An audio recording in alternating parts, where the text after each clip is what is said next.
So I was watching the X Zone TV channel last night when I was abducted by aliens, and they kept repeating to me over and over again, simultv.com, simultv.com. What's simultv.com? That's what I asked them. They had it written on the side of their UFO. How do you spell that? UFO. No, I mean simultv.com. simultv.com. simultv.com. Right. simultv.com. Interesting that you were abducted by aliens in a simultv.com UFO last night. Oh, yeah? Yeah. Now that you mention it, I remember now last night I was awakened from a deep sleep. My great-grandmother was standing there. She said she'd come from the hereafter to tell me about simultv.com. She even spelled it out for me. simultv.com, sonny boy. simultv.com. simultv.com, sonny boy. Wow. Yeah. Guys, you'll never guess what my psychic guru just told me. simultv.com. Exactly. Are you guys psychic too? Of course. We all know about simultv.com. simultv.com.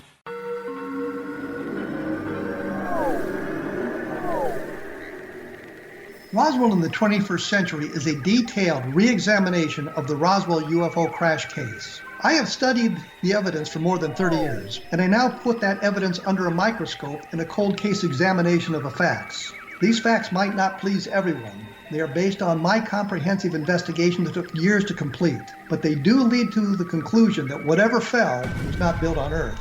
The Best of Project Blue Book is based on the 22-year-long investigation conducted by the Air Force. But the book goes far beyond that, bringing in evidence that was uncovered long after Project Blue Book was ordered terminated. Using facts that were unavailable to the Air Force investigators, I was able to prove that the Air Force manipulated the data and drew unrealistic conclusions about the UFO sightings reported to them. My different perspective shows there was more to Project Blue Book than even the Air Force knew. Both books are available at Amazon.com.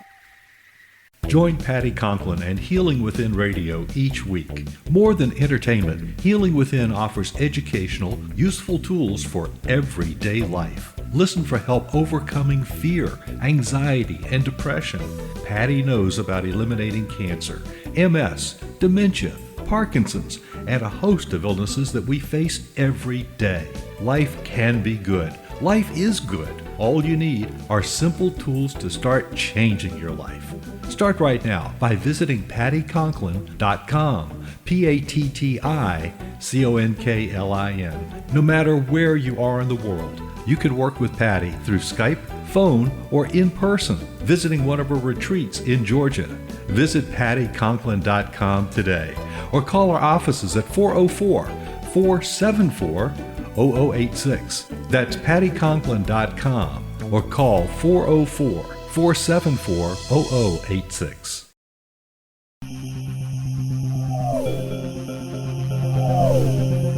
This is A Different Perspective with Kevin Randle. Kevin is a retired United States Army Lieutenant Colonel who has studied UFOs for more than 50 years. His military training has provided him with unique insight into military operations and UFO research. Kevin has investigated many of the most mysterious cases and has been consulted for dozens of documentaries and been interviewed on hundreds of radio and television programs about UFOs. Considered to be one of the leading experts on the Roswell UFO crash, Kevin has written more than 25 books about UFOs, including Roswell in the 21st Century and Encounter in the Desert, a re-examination of the Socorro UFO landing. Now here's the host of A Different Perspective, Kevin Randle. And welcome to this edition of A Different Perspective. I'm Kevin Randle. Before I'm joined by Nick Redfern, I've got a bit of a rant, and this is kind of a bizarre thing. As most of you know, I'm a Vietnam veteran, and I've never really seen any Vietnam movies. I just don't want to see them. I don't want to go to them. The only exception is the Green Berets, and the only reason I've seen that is because we saw it while we were in Vietnam. And I mention all this because the other night I blundered into it on TNT or somewhere. They were showing the Green Berets, and I was watching part of it, and I said, this thing is really ridiculous and offensive. I cannot believe this movie. There's so much wrong with it from the perspective of a Vietnam veteran. And I just wanted to say, I find that movie offensive because it's just filled with nonsense and probably xenophobia and racism and all kinds of things, not to mention that you got the sun setting in the east, as we've all talked about, or people have talked about in the past. I just wanted to mention that briefly for no other reason than I could. I'm going to be joined here by Nick Redfern, who is a full-time writer and journalist specializing in a wide range of unsolved mysteries, including Bigfoot, the Loch Ness Monster, UFO sightings, government conspiracies, alien abductions, and paranormal phenomenon. He writes regularly for the London Daily Express newspaper, Fortean Times, Fate, and UFO Magazine, although maybe not for UFO Magazine so much anymore. His previous books include Three Men Seeking Monsters, Strange Secrets, Cosmic Crashes, and the FBI Files. And his newest book is Rendlesham Forest UFO Controversy. Among his many exploits, Nick has investigated reports of lake monsters in Scotland, vampires in Puerto Rico, werewolves in England. Yeah, I can believe werewolves in England. I don't have any doubt about that. Aliens in Mexico, sea serpents in the United States. Nick travels and lectures extensively around the world. Originally from England, he currently lives in Dallas, Texas, which explains his strange accent, I think. Nick, welcome to A Different Perspective once again. Hey, Kevin. How's it going? Going fine. Are you locked up in your apartment there or your house or whatever? That's what I'm doing.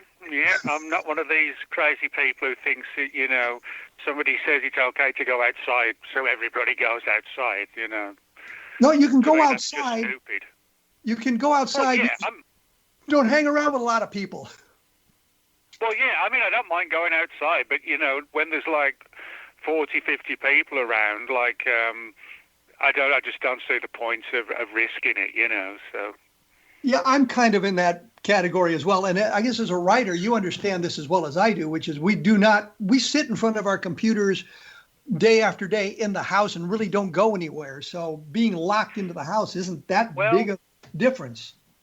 Well, that's a good point. I mean, sort of 9 to 5 Monday to Friday, I sort of work, those are my hours. I like to keep regular what I call job hours, 9 to 5, Monday to Friday. But admittedly, I do miss sort of hitting the town Friday night, Saturday night, Sunday night. So, but hopefully, we'll get through all this, and hopefully also, the figures will start dropping down, and we're not going to see as many terrible deaths, on the figure we got now. I mean, it's just awful, Well, let's move on to a happier topic then. Mm-hmm. And I'll point out that several weeks ago, maybe several months ago, I interviewed John Burroughs on this program, and we were talking about Rendlesham Forest, obviously. And he mentioned to me on the program that he no longer believed that what they were involved in was extraterrestrial, but that it had something to do with experimentation that had been going on in that area of England for any number of years, and there have been lots of sightings. And I see from your book, you were working with John Burroughs on this and kind of explore that idea? No, I didn't interview or speak with John for the book, no. But does the book offers an alternative explanation for Rendlesham Forest? Yeah, that's correct. And basically it looks at the picture of Rendlesham as it relates to the UFO angle and why I feel, like John, I guess, that, so I didn't know that, but I guess like John, I've come to the conclusion that Rendlesham was a military experiment. And there's several reasons why I conclude that. And one of them relates to the history of the area. Now, for people who don't know, the Rendlesham Forest case, December 1980, multiple U.S. military personnel who were stationed at the twin bases of Royal Air Force Bentwaters and Woodbridge. Late one night, just over the Christmas period, strange lights were seen in the woods. And it's important to note that, the woods itself, Rendlesham Forest, is open land. Anyone can go there. It's not like it's government land or anything like that.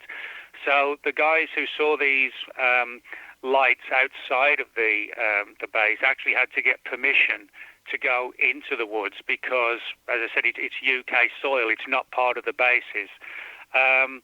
And, the guys who were out there saw these strange lights and claimed to have seen this sort of strange craft and all sorts of weird phenomena going on in the woods. Now, that's sort of the thrust of the story. But one of the things that's been sort of overlooked for so many times, and why I felt it was important to mention it in the book, is the history of the area. For example, in 1935, the British government set up a top-secret committee called the Tizard Committee to study early radar. And then during the Second World War, at a little village called Shingle Street, which is near the coastline on the east side of England, there have all been rumours for years of a planned attack by the Germans onto the east coast, and that supposedly the soldiers were all killed in some mysterious fashion when they were all burnt to death on the beach. Wait. Whose soldiers? And was it a German attempt to land on England, or was it British soldiers or American soldiers that were in defending positions? Yeah, it was German soldiers that were sort of trying to sneak at night through the across the North Sea and the English Channel, and the location point was this little village called Shingle Street. And the story is that the British military knew about this, and somehow the German personnel were essentially just sort of fried and burned with some sort of technology. And that story has circulated for many years. And then in the 60s, there was another top-secret radar program called Cobra Mist. And then in the 70s, there was a Marconi presence in the area as well. Now, the reason why I mention all this, the Tizard Committee, Cobra Mist, the Shingle Street Conspiracy, Marconi, is because all of these facilities that I mentioned and the places and the projects where they were all set up, they were all within 11 miles of Rendlesham Forest. So, in other words, Rendlesham Forest and the surrounding areas has been a hotbed of top-secret experimentation going back to 1935, which really, when you look at it from the perspective of all of those classified experiments from 35, and then right in the middle of it, you've got Rendlesham, you do really have a different perspective. The perspective I think that a lot of people have is just this, this isolated forest which hasn't really had any history in anything apart from that particular UFO case. But when you look into it, the whole area, as I said, has been just a hotbed for UFO activity and classified experiments going on for more than half a century.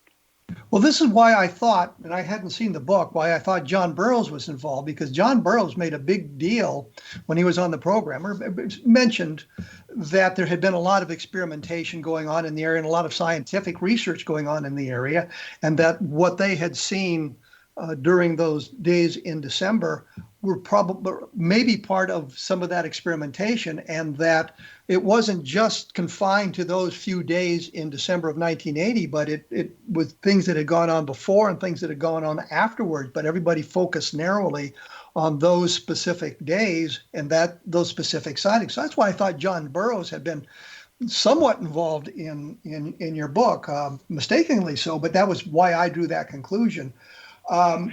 When we come back, we'll take a little bit more look at that sort of thing. I've got to take a quick break here, and I just wanted to thank all of those who have purchased the Best of Project Blue book. It's been up and down on the various Amazon bestseller lists, and I know that if you write a review, if you've gotten the book and you write a review, that always helps because it tells other people what's in the book and gets them interested in as well. We can get our word out to a wider audience that way.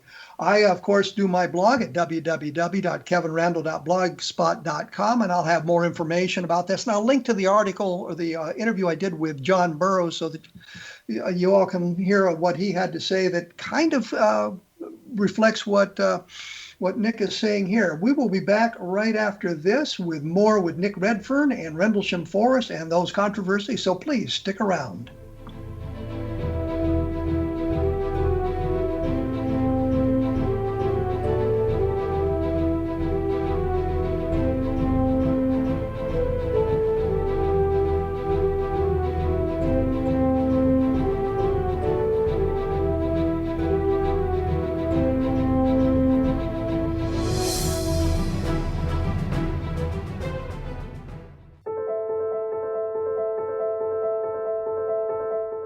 Are you looking for psychic services that empower as well as provide accurate information? Jenny is a third-generation psychic with extensive esoteric training.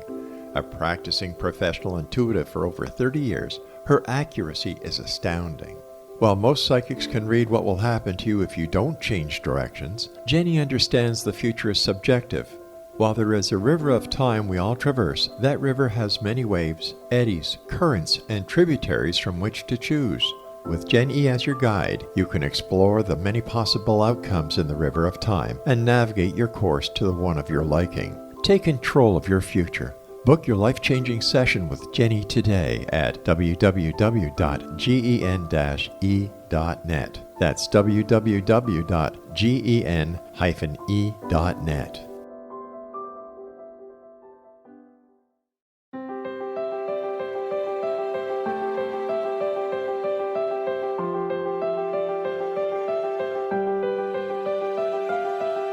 Mission Evolution is dedicated to the well-being of the planet and animals, as well as the evolution of humankind. One major factor threatening all three is increasing toxicity. Heavy metals and other environmental toxins are poisoning our bodies, deteriorating our brains, blocking our spiritual connection, and shortening our lives. Yet these poisons are extremely difficult to remove. I'm Gwilda Wiyaka, and I recently became aware of a product created from the marriage of nature and nanotechnology called Vitality. It's formulated from zoolite, whose crystalline structure binds toxins, gently carrying them out of the body. The light is only as clear as the window through which it shines. Clear your body, shine your light into the world. Visit vitalityhappens.com for a 20% discount. Enter code PATHHOME.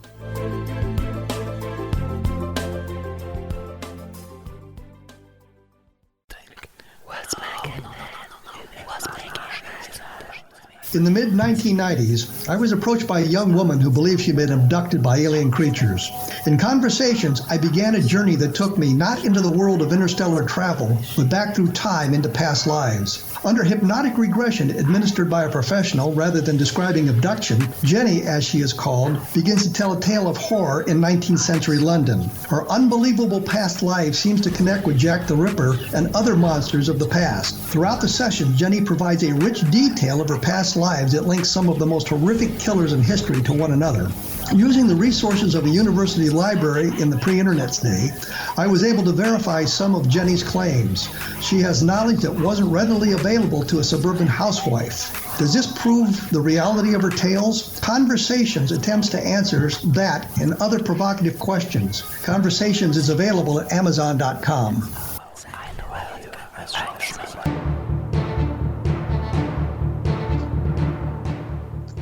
I am here with Nick Redfern, which means actually I'm at my house, he's at his house, and the studio's somewhere else. But we're all connected electronically, I guess. When we went away, I was talking about, we were talking about, I should say, Rendlesham Forest and the experimentation that went on there. And you had a thought that I kind of interrupted you about, because I wanted to mention why I thought John Burroughs had been involved in at least, I guess, sharing information with you for the book. So you were going to say when we went away before I interrupted you? Well, you didn't interrupt me. I mean, it was just, no, I actually, until you mentioned it to me in an email a few days ago, I actually didn't know that John had changed his views on the case. That's sort of like one of those weird coincidences. Had I known that, then I certainly would have interviewed him for the book. But I assumed that his position was still as it was, prior, in the sense that it was a UFO event. But I think it's intriguing that John has now sort of apparently, changed his views on this. And I think one of the problems with ufology, a lot of people in the field don't want the sort of sacred cows of ufology to be questioned or to be flattened and destroyed. But my view is that, we should not be striving to fly the flag of the extraterrestrial angle of Rendlesham. What we should be doing is just to try to find the answers, regardless of what they might be and whether you like them or not, What sparked your interest in taking a look at the history of the area as opposed to just the events in December of 1980?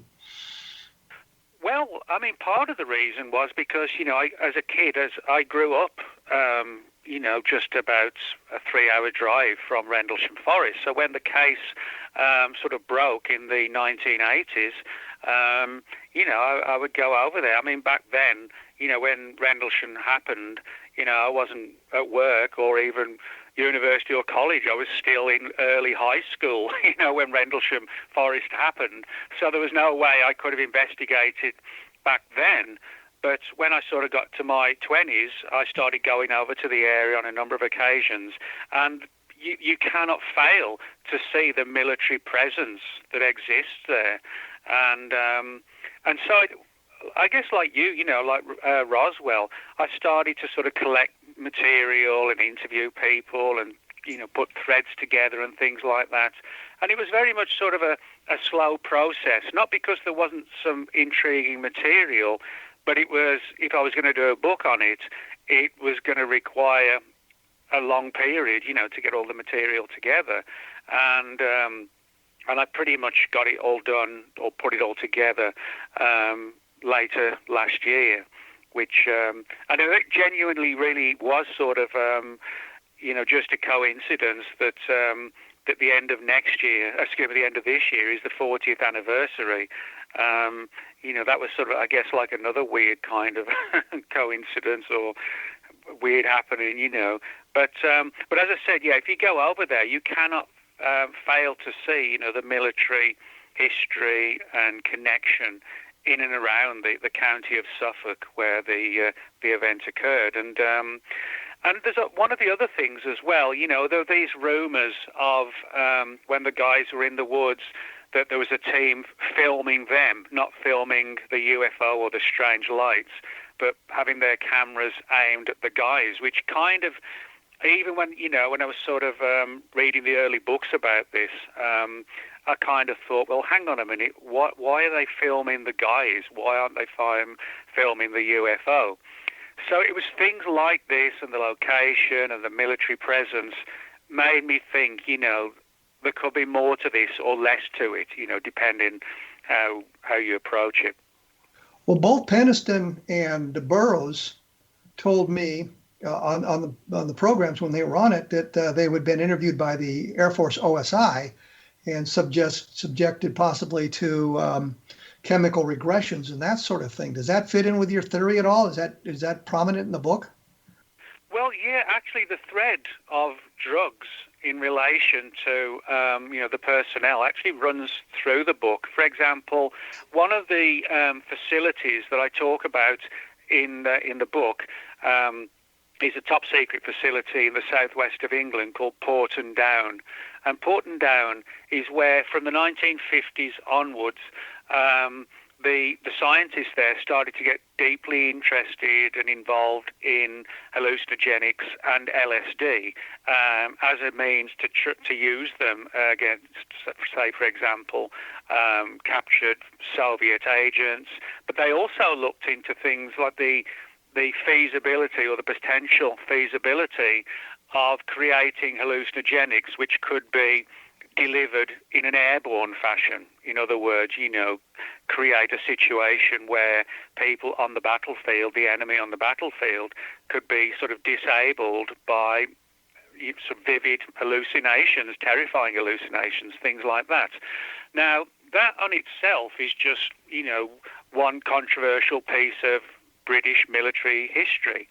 But what's particularly intriguing is that for years there have been rumours that a team of scientists came up clandestinely from Fortean Times to Rendlesham Forest the night before the first series of events began. And the rumour was that some of these airborne hallucinogenics would be unleashed or released, if you like, into the woods, which would sort of play even further into this sort of, bizarre, strange situation in the woods with all these flickering lights and balls of light and laser beam kind of pencil lights coming through the trees and so on. And then when you've got the guys, with their minds to a significant degree, some of them at least, altered, that's again made me think, well, why would a team come up from Portendown the night before the events? You know, I could understand why a government agency would come the day before, or the night before, but excuse me, the day after, but not, you know, the night or the day before. And one of the people who looked into this quite deeply was Lord Hill Norton, who in the 1970s was one of the most powerful and influential figures in the British military in the 70s. And when he retired, he developed a deep interest in Rendlesham, and he pursued this connection between Portendown, LSD, hallucinogenics, etc., etc. And he was essentially given the brush off. He was told the government didn't deny or confirm that there was any truth to it or not. What they said was, we went looking for the files, the archived files from that period, and we couldn't find anything. Now, of course, you know, government agencies are very clever at how they phrase things, you know. So in this situation, they didn't deny there were files or confirm them. They just said, well, we went looking. Sorry, we didn't find anything. See ya. It was basically like that. But that thread of Portendown and the LSD and so on and other hallucinogenics has gone on for years and years in relation to this case. But it hasn't been discussed to a significant degree in hardly any of the books, and I think that's because it sort of diminishes the ET angle, and a lot of people in ufology don't want that to happen. But wouldn't this experimentation, if it took place, be unethical because they're experimenting on people without their knowledge nor their permission? And wouldn't they have had to get permission from the U.S. military to perform these experiments on their military personnel? Well, I mean, the whole situation's kind of strange because, you know, the two bases, Bentwaters and Woodbridge, were built in the Second World War, you know, in the event that Hitler managed to get across the English Channel, which thankfully he didn't. And so what happened was a lot of U.S. military personnel came over to help defend the UK. And so you've got UK bases, UK soil, with a U.S. contingent, which continued until the base is closed down not too many years ago. And you've got the event itself happening on British soil, open soil, which you can take your dog for a walk, you know, on a Sunday morning or whatever. It's not closed land or anything like that. And so the guys had to get permission to go out into the woods to see what the lights were. So, you know, people have assumed that the whole thing was sort of an American program, but Portendown is exclusively, it's like Fort Detrick, you know, where they did a lot of chemical research and biological research, and kind of the thing that also goes on at like the Dugway Proving Ground, you know, things like that. So that kind of pushes it down the road, if you like, of a UK operation, but using as guinea pigs, if you like, US personnel. Or could it be, you know, a combination of the two? It kind of gets into really grey areas, you know, when it comes to who was actually operating this and, you know, who was the primary force in charge, so to speak.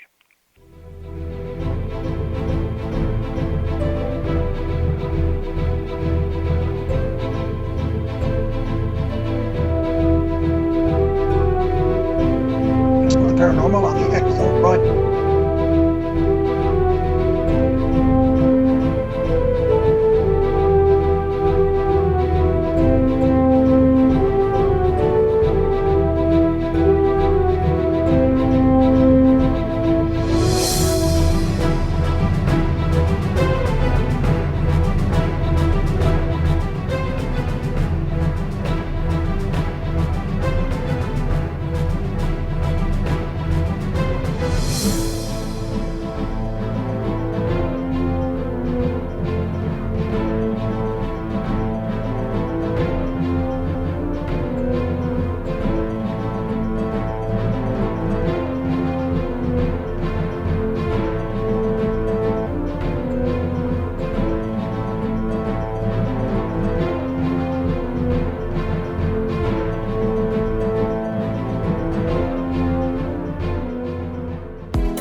How would your life change if you could develop the business and personal skills that you need in order to make more money? Do you want to learn how to achieve your big life goals faster? Then go to findhiddenmoney.com and get the Goal for It online course. The course teaches you how you can set and achieve your biggest goals while completely overcoming the roadblocks to your goals so that you can realize your dreams and imagine more success. Go to findhiddenmoney.com. If you are looking for a safe, zero-calorie natural option to the harmful artificial sweeteners on the market today, Just Like Sugar is what you're looking for. Just Like Sugar is a wonderful natural alternative for those health-conscious people who choose a calorie-restricted diet with a great, pure, sweet flavor that tastes just like sugar. Just Like Sugar is a great natural option for people suffering from diabetes and may be useful in restricted diet programs where standard sugars are not allowed and does not cause a laxative effect of some other sweeteners. Just Like Sugar comprises a perfect blend of chicory root fiber, natural calcium, natural vitamin C, and Just Like Sugar's sweetness comes from the natural flavors from the peel of the orange. Just Like Sugar is a natural alternative to harmful artificial sweeteners and will change the way that you believe all natural sweetener products taste. Just Like Sugar is available at your local Whole Foods markets, Wild Oats markets, Henry's, Sun Harvest, and many other fine natural food stores in the U.S., Canada, and worldwide. Audience, if you have seen a UFO, had a close encounter, seen a ghost, Bigfoot, lake monster, or a story that you would like to share or have investigated, contact me, Rob McConnell, by sending me your email to xzone@xzoneradiotv.com, or you can call toll-free 1-800-610-7035, extension 143, and on Skype, X-Zone Radio TV. For more information on the X-Zone Radio TV show with yours truly, Rob McConnell, visit www.xzoneradiotv.com or www.xzonetvchannel.com or simultv.com and xzbn.net. Until next we meet here in the X-Zone from our broadcast center and studios in Hamilton, Ontario, Canada, always remember, X-Zone Nation, keep your eyes to the sky and your heart in the light.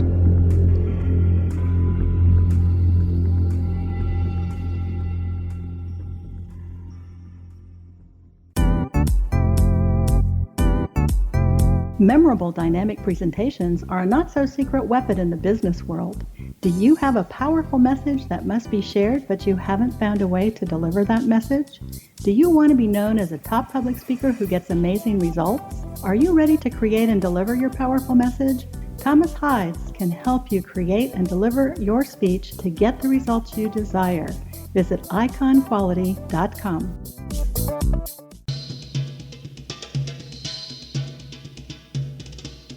I am here with Nick Redfern, and before I chat with Nick again, let me just point out there's some other fine programs on the about the paranormal on the X-Zone Broadcast Network. You can find them at xzbn.net, or as they say in other parts of the world, xzbn.net. So take a look at the X-Zone website, and you'll find something that'll spark your interest. When we went away, we were talking about the experimentation being conducted possibly unethically in the Rendlesham Forest area. And I was wondering, is there documentation that you have that supports a lot of this experimentation and suggests that some of this might have been going on? Yes. One of the most important things, if we go back to Lieutenant Colonel Charles Holt, who's now retired, he talked about, what he saw with the guys in the woods, and he produced this famous memo known as the Holt Memo, which essentially details in summary fashion some of the activity that happened in the woods.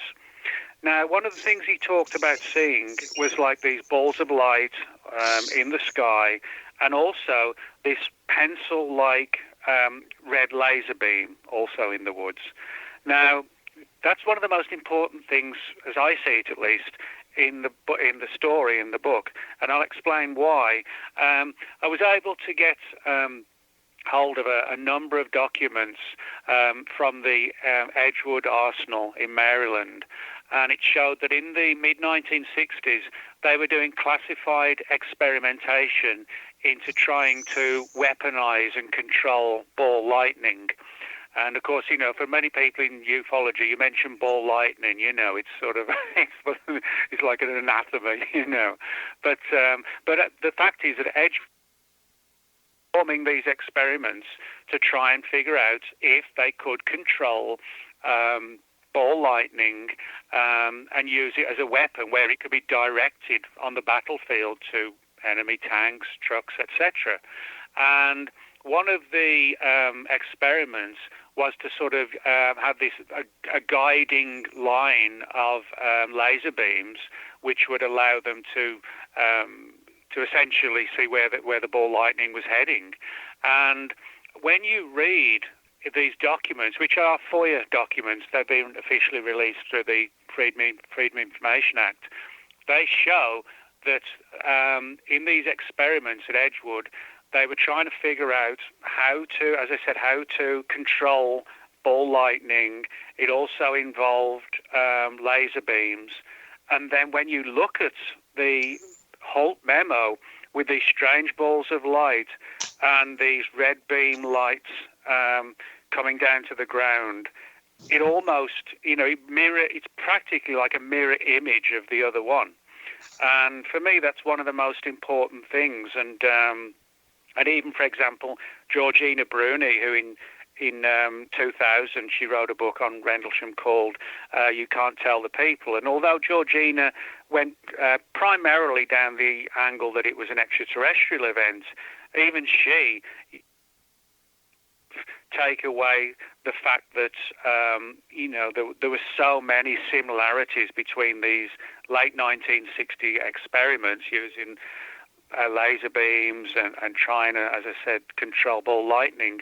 And then you read the memo, the two pretty much kind of match up.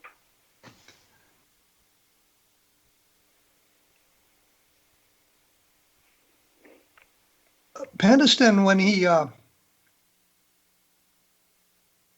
talked about it, he mentioned a physical craft, though, as opposed to lights or something like that. Yeah, well, this is where it gets controversial. And this is where it comes to sort of the third portion of the story, and that is the alleged use of sophisticated holograms in the woods. Now, the first person in ufology who was given this story, I'm sure you know him, Ray Boucher. And for people who don't know, Ray in the 1980s was the state director for Nebraska. And Ray had a deep interest in the Rendlesham case from the early 1980s onward. And he even had a extensive correspondence with his senator at the time, Senator Exon. And Ray actually very generously gave me all the correspondence and allowed me to include some of them in the book. Now, following on from all the research he was doing and trying to get answers from his senator, Ray was approached by two Department of Defense scientists who said essentially that what happened at Rendlesham in terms of the specific imagery of the craft was that it was a staged event using sophisticated holograms, and that it was essentially to see how military personnel responded or could respond in extremely strange, highly alternative situations. Would it cause chaos? Would they be running around like headless chickens? Would they be, but actually, sort of controlling themselves? Or was it just going to be, something where they'd just be standing there with their jaws wide open? In other words, it was to see how the enemy would respond, and they ran the experiment to see how it would work on, domestic personnel. And over the years, this thread of the holograms has been given to a number of UFO researchers. For example, the Lord Hill Norton we mentioned earlier, he was given that story by insiders, as were, for example, Georgina Bruni, Jenny Randles wrote about it. So, this thread, again, I would say it's almost been muzzled within ufology, but certainly, if you're if you've got an open mind, in relation to all this, you'll see it here, there, and everywhere. It's just the fact that in ufology, not many people talk about that. Wouldn't you expect them to run the experiment elsewhere, not just in Rendlesham Forest, but in other locations to get a good baseline on human reaction?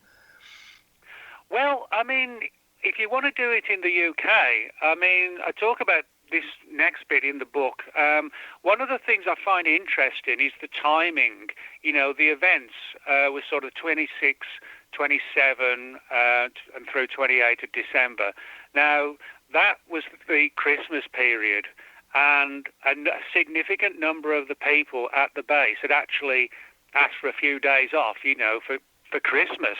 And so I wouldn't say it was right down to a skeleton crew. It wasn't like that. But a significant number of people were not on the bases as they normally would be because it was Christmas. And, in the UK, it's very different to the US, and more so back then.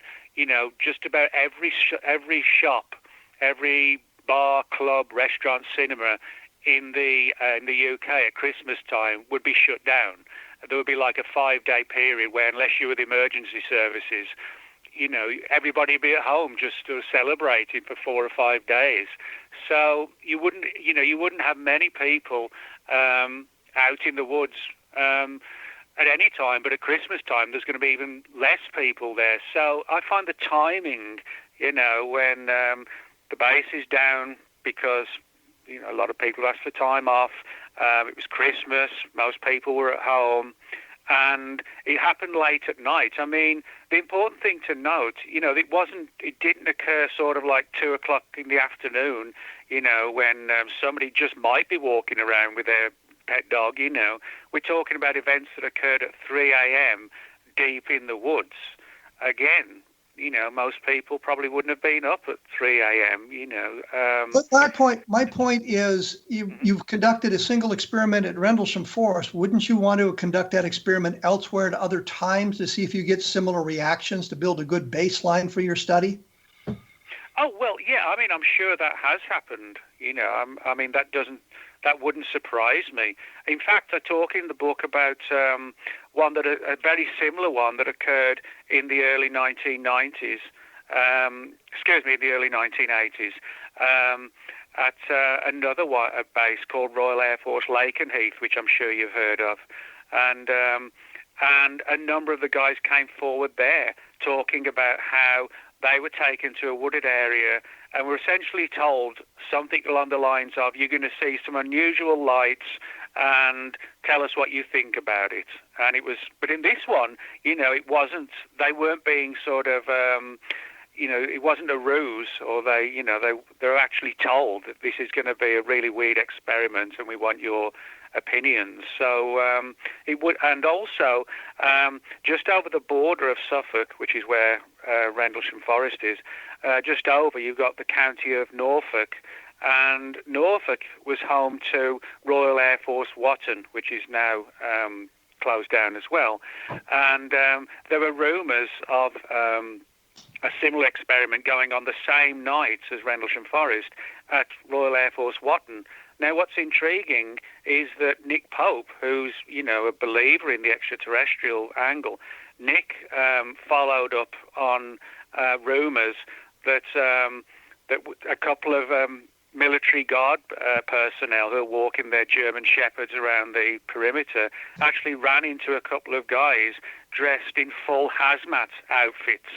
Well, let's explore that. Let's explore that in just a moment, because we have to take the last break here. I'm talking with Nick Redfern. We're talking about Rendlesham Forest, the possibility of an experimentation going on. I've talked to John Burroughs about that on my program. I'll link it at www.kevinrandle.blogspot.com for those of you who want to listen to what John Burroughs had to say. And I've done an interview with Jim Penniston that might also provide some interesting comments as well. We will be back right after this with Nick Redfern talking about Rendlesham Forest and other paranormal activity, I suppose.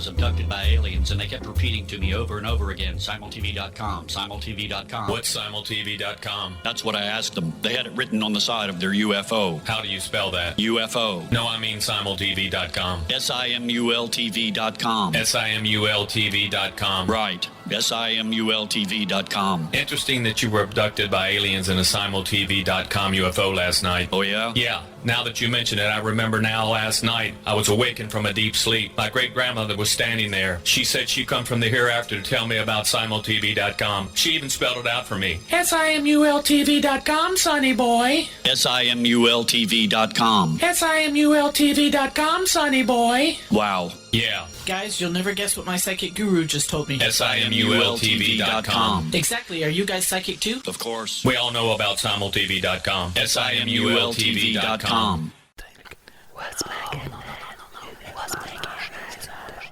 In the mid-1990s, I was approached by a young woman who believed she'd been abducted by alien creatures. In conversations, I began a journey that took me not into the world of interstellar travel, but back through time into past lives. Under hypnotic regression administered by a professional rather than describing abduction, Jenny, as she is called, begins to tell a tale of horror in 19th century London. Her unbelievable past life seems to connect with Jack the Ripper and other monsters of the past. Throughout the session, Jenny provides a rich detail of her past lives that links some of the most horrific killers in history to one another. Using the resources of a university library in the pre-internet's day, I was able to verify some of Jenny's claims. She has knowledge that wasn't readily available to a suburban housewife. Does this prove the reality of her tales? Conversations attempts to answer that and other provocative questions. Conversations is available at Amazon.com.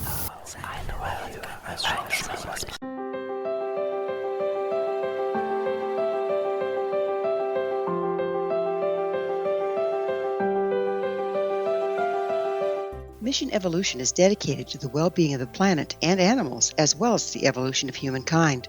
One major factor threatening all three is increasing toxicity. Heavy metals and other environmental toxins are poisoning our bodies, deteriorating our brains, blocking our spiritual connection, and shortening our lives. Yet these poisons are extremely difficult to remove. I'm Gwilda Wiyaka, and I recently became aware of a product created from the marriage of nature and nanotechnology called Vitality. It's formulated from zoolite, whose crystalline structure binds toxins, gently carrying them out of the body. The light is only as clear as the window through which it shines. Clear your body, shine your light into the world. Visit vitalityhappens.com for a 20% discount. Enter code PATHHOME. With any luck, I am here with Nick Redfern. We were talking Rendlesham Forest, and when we went away, he was mentioning some other experiments, similar experiments that had taken place in other areas around the Rendlesham Forest area. So expand on that a little bit for us, will you, Nick? Yeah, sure. Well, the base in question is just over the county line from Suffolk, which is where Rendlesham Forest is, and into the county of Norfolk, where there used to be a military base called Royal Air Force Watton. And there were rumours that on the same night a similar experiment occurred in the direct vicinity of Watton. Now, one of the intriguing stories, and this is actually talked about by Nick Pope as well, who, Nick is pretty much, on the side that suggests Rendlesham was an alien event.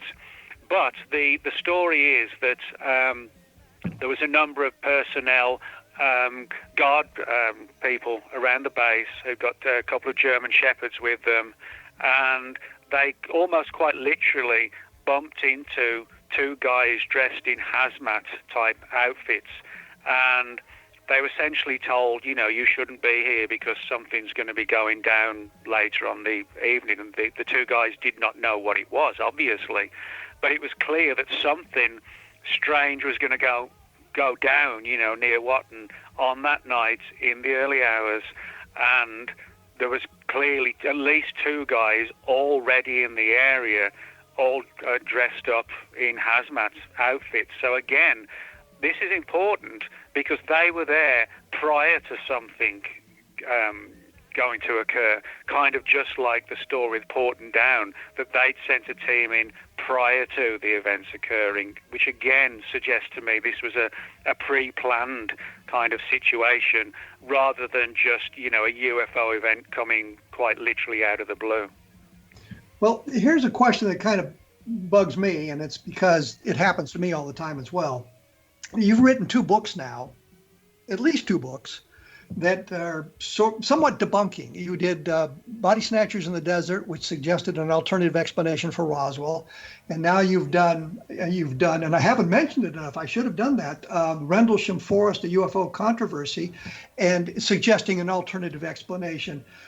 Do you find yourself labeled as a debunker? Do you get pushback from the UFO community? I guess it's kind of like somewhere in between, because people know that I do believe there is a genuine UFO phenomenon. Now, whether it's extraterrestrial, multidimensional, interdimensional, time travelers, I don't know. But I do believe there is a real phenomenon. But I just don't buy into all the stories, and I think that's the rational way to take it, I mean, just because I don't believe aliens crashed at Roswell or aliens came down at Rendlesham doesn't mean I write off every UFO case under the sun. I mean, I don't. I mean, the reason why I got involved in this is because my dad was a radar mechanic in the British Royal Air Force, and he was actually involved in 3 really weird radar-based UFO cases. That's what's got me interested. But, I mean, to buy into every story under the sun is just ridiculous. That just smacks of like, Fox Mulder, I want to believe. Well, I don't want to believe. I just want the correct answer, But I think the real point is, and I know when Russ Estes, Bill Cohn, and I did the abduction enigma, there was a real pushback by the UFO community that I was labeled as an anti-abduction propagandist and things like that, and a member of the CIA, and I was this really bad person. And I just wondered if you got that sort of thing. I've had that a few times, where people say, Nick's been hired by the CIA, and I always say, well, if they're paying me, they ain't paying me much, But I mean, joking aside, I do find that in ufology, it's like, well, it isn't just a case of Nick's writing this book. Well, there must be some sinister agenda as to why he's writing the book. And that's one of the things that frustrates me about ufology, is there always has to be a weird conspiracy to explain something which actually can have just a down-to-earth explanation. I wrote the book because I felt there was enough data to put a case together that this was a secret experiment. It's not like, I've got representatives from the Illuminati knocking on the door and giving me, $500,000 or whatever, It's, but that's ufology. I mean, it's bad enough, trying to get the answers when we're struggling to get files and things like this. But then when you've got ufology coming up with, well, Nick must have an agenda, or they've bought him off. Well, no, it's just honestly because I feel there's a genuine case to be made, Well, I'm always of the opinion myself. I have an agenda. My agenda is the truth. I don't care where the evidence. Right. Yeah. Where the evidence goes, I want to follow the evidence. I don't want to follow my feelings. I don't want to follow my belief structure. I want to know what the truth tells me. And I find out things that are quite disturbing when I'm looking at UFO cases, meaning a solution I don't really want to know, but that's where the evidence goes, and that's where we have to go. Well, you're right. And I mean, I've always said to people as well, if I wanted to sort of make a lot of money on a book about Rendlesham Forest, I would write a book saying it was aliens. I can assure you, and you probably know this, if you write a sort of skeptical book, skeptical books don't sell because, for the most part, because people don't want their legends destroyed. So for me to, for people to say, well, Nick does it for the money and whatever, and then to find out, I'm writing a book suggesting aliens didn't come down at Rendlesham, figures are guaranteed to be low. Now, a lot of authors might not say that, that the book sales are going to be low. But I've if nothing else, I'm, brutally honest, and I don't think the book will sell well because ufology doesn't want to see or hear what I'm saying, and so they ignore it and go back to the exciting tales of aliens in the woods, Well, back in the olden days, which is the 1970s, when cattle mutilations were a big thing, I did an article for True Flying Saucers and UFOs, or UFOs and Flying Saucers, whatever the name of the book was, which explained an awful lot of the cattle mutilations. And the editor wrote back and he said, well, it was a fine article, but we're not going to publish it because people aren't interested in cattle mutilations anymore. And in the very next issue, there was a big, long article that explained cattle mutilations as being alien inspired. So it wasn't that he was tired of cattle mutilation stories. He just didn't want a story that suggested an explanation for it. So I understand exactly what you're saying there. Yeah, and I think, again, that sort of says more about ufology. But, when you're sort of fighting to get answers from whoever's hiding the real truth of Rendlesham, and then you're having to sort of fight, which I don't mind. I got thick skin. I'm quite happy to have a big debate, whether it's online or at a conference, I don't mind. But I would have thought or hoped, after sort of more than 70 years of research and sightings, we could take the approach of, let's look, like you said, let's look for answers. Let's not just look for exciting stories.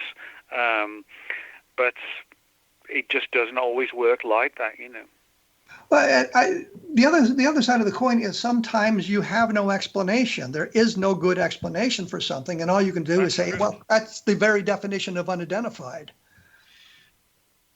No, you're right.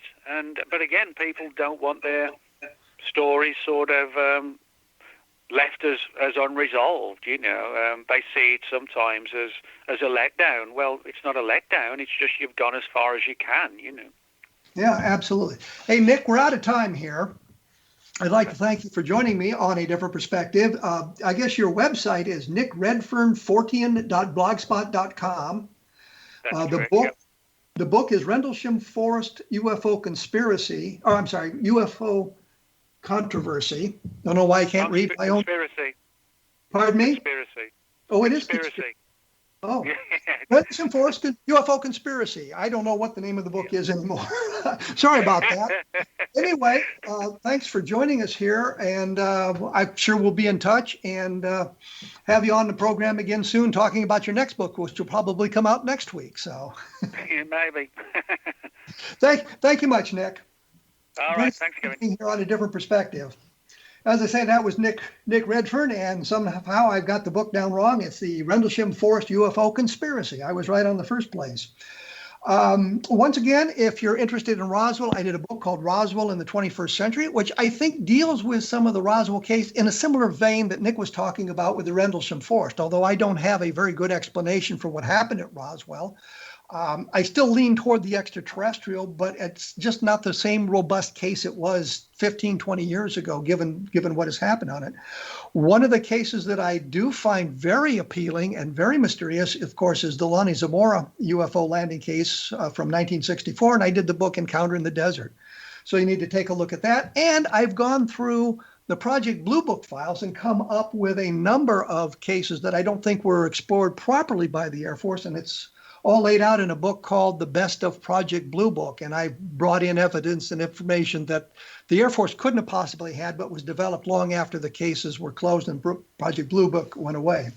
Next week, I'm going to talk to Robert Schaefer, and we're going to be talking more about the nature of evidence and the way the skeptics look at UFOs and that sort of thing, which I think is important for us to do. My blog is www.kevinrandle.blogspot.com. I will link to my interviews with John Burroughs and Jim Pedeston about Rendlesham Forest, so you can kind of contrast their points of view and what Nick has said here. And as I say, I'll be back next week with Robert Schaefer, and after that we'll be with Don Schmidt talking about Len Springfield. You've been listening to A Different Perspective on the X Zone Broadcast Network. Please keep listening at XEABN, and thanks for tuning in.